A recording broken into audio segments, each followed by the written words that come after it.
The Four Horsemen of Common Sense, Purging Falsehood, 7-425. So I realized that I've included references to three of the Four Horsemen of secular global humanitarianism. I've brought up Christopher Hitchens, a journalist, Richard Dawkins, an evolutionary biologist, and even Sam Harris, a rational spiritualist and neuroscientist. But I have yet to write about Daniel Dennett, a rational philosopher. My most significant thoughts on him are really the only things he has asserted that I disagree with, something I have disagreed with Jeeves on. Interestingly enough, Harris argues for my view, while Jeeves shares Dennett's. I'll summarize the principle here, because it's really just a question of functional semantics.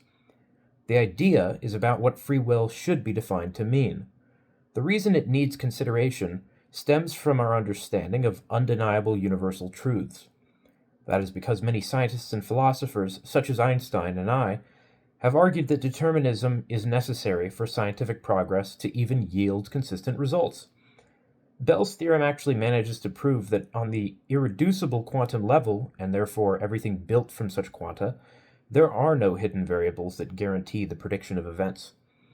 This may seem to disprove determinism, and potentially even leave an explanation for free will. However, I would argue that this does not contradict causality because if you could reverse entropy, the flow of time, and/or replay events over and over, they would always come out the same. The universe's internal interactions over space-time are predetermined in the sense that if you could rewind and hit play on causality, the same thing would always happen. The inherent provable random nature of the universe may show that there are no hidden interdimensional variables such that we cannot predict the future, but that does not mean that events could have necessarily gone any other way. I'm not sure how this could be proven, but at the very least I believe that it shows that both Einstein and Copenhagen could have been simultaneously correct in their assertions about findings about existence. And many already understand and have pointed out that true randomness is obviously different than choice.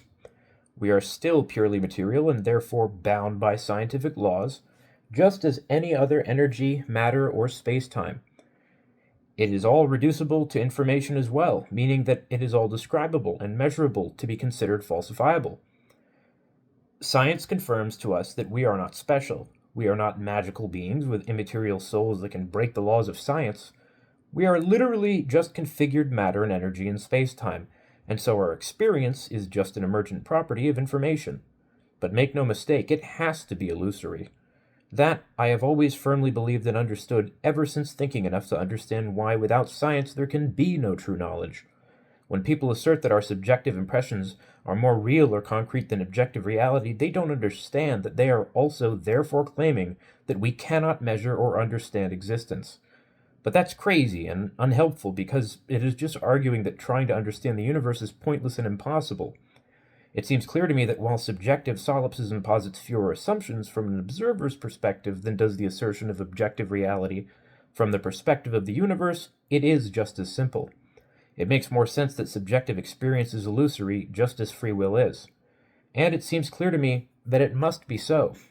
So, getting back to free will, I believe that the word should mean what we intend when most people say it.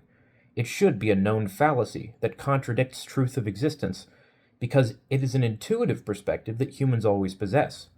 But that conclusion is born of feelings, and feelings don't contradict science.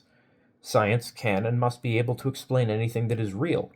I believe that if we recognize and accept the nature of our intuition without drawing false claims from it, we can use it to draw attention to unexamined falsehoods, the assertion of which will necessarily contradict reality and so lead to an uncountably infinite set of other falsehoods.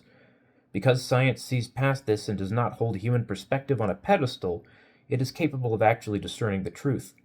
This is the only safe means to attain ethics. Any belief taken on faith leads to disagreement between observers and prevents us from ever understanding existence. It leads to discrimination and sufferings born of falsehood.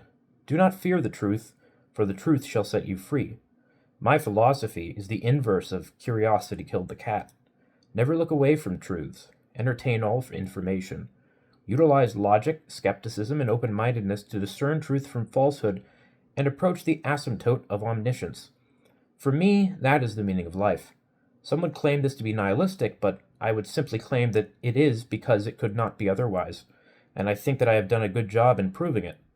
Recognizing the falsehood of our assertions on free will obviously doesn't change anything from our perspective.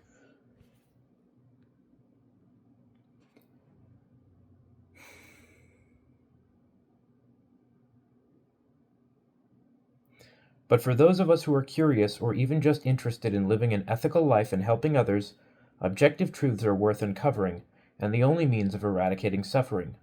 Wisdom illuminates while fear blinds. Science is the courage to face the truth, while faith is the fear of truth in favor of falsehood, and that is the root of all suffering. Selfish false belief that erodes reason. And we break children at such an early age and force them to memorize without understanding. This forces contradictory beliefs upon everyone manufactured and domesticated by the machine of modern civilization, and keeps us from ever enlightening ourselves and growing. If you want to be a good person, look inward and purge false beliefs. If you want to be a good person, seek to understand existence objectively and eliminate contradictions. This is true wisdom and true ethics. The shortcuts we take are the false beliefs to be purged. And so, understanding the objective nature of reality while accounting for subjective experience is necessary for righteousness. Do the right thing. Educate thyself.